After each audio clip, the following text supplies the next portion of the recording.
Dear friends and viewers, welcome once again to our channel and to today's interesting story about Abraham hosting three heavenly beings.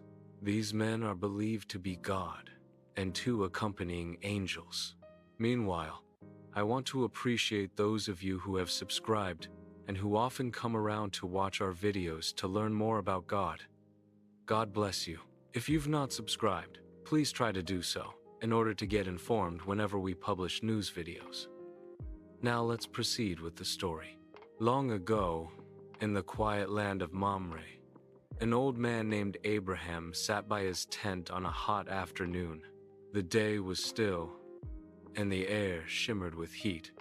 Abraham was resting in the shade when something incredible happened. Three visitors suddenly appeared before him, three men standing in the blazing light. But there was something different about them. Abraham somehow knew these were no ordinary travelers. Abraham quickly gets up, bows low to the ground before them and says, "My lords, if I have found favor with you, please do not pass by your servant. Let me bring you some water so you can wash your feet and rest under the tree. And let me bring you a little food so you can refresh yourselves before continuing your journey." The men smile warmly at Abraham. The first visitor says, "Very well, do as you have said." Abraham hurried into the tent where Sarah was, his heart full of excitement and honor. Then he said to Sarah, "Sarah, quick, take our best flour, make some bread, fresh and hot." Sarah nods and starts kneading dough. Then Abraham ran to the herd, chose a tender calf, and gave it to a servant to prepare quickly. Soon, a beautiful meal was ready. Bread, roasted meat, butter, and milk. Abraham sets the meal before the three men under the shade of a large oak tree. The men begin to eat. Abraham stood by, not realizing that he was hosting heavenly guests. Visitor one said again, "Where is your wife, Sarah?" Abraham replied, pointing toward the tent. "She's there, in the tent." Sarah is inside the tent, listening curiously from behind the fabric. Visitor one said to Abraham, "I will surely return to you about this time next year, and your wife Sarah will have a son." Sarah's eyes widen. She covers her mouth to hold back a laugh, and then whispered to herself doubtfully, saying, "After I am old, and my husband is old too, will I now have this joy?" So Sarah laughed to herself. She had waited for a child her whole life, and now she was nearly 90 years old. The idea seemed impossible. The visitor turns toward Abraham, his tone gentle but knowing, and said, Why did Sarah laugh and say, "Can I really have a child when I am old? Is anything too hard for the Lord? At the appointed time, I will return, and Sarah will have a son."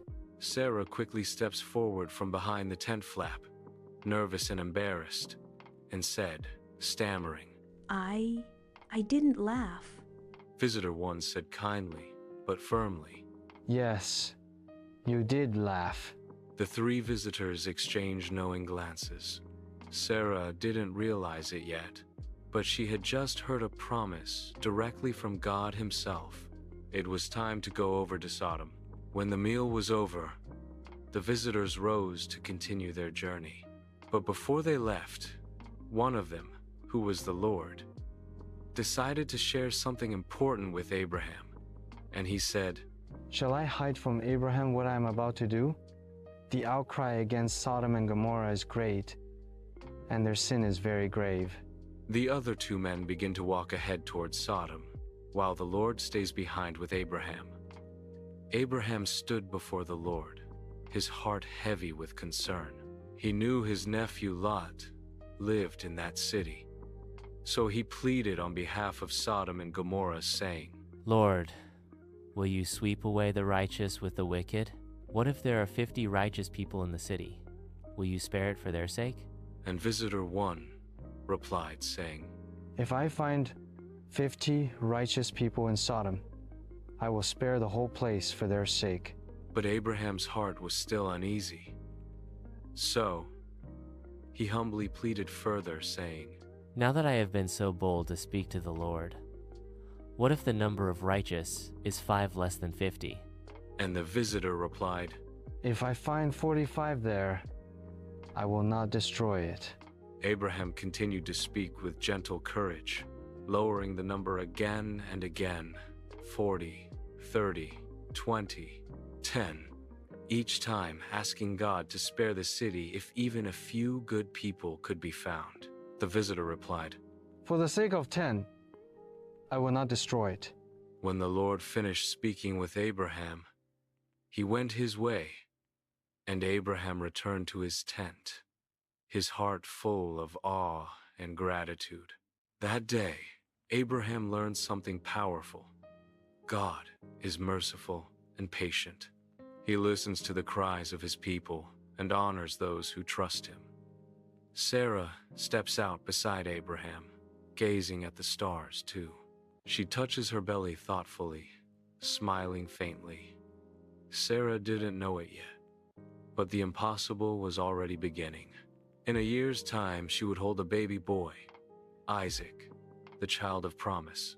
And from that promised child, generations would come, proof that nothing is too hard for the Lord. When things seem impossible, remember, God's promises never fail.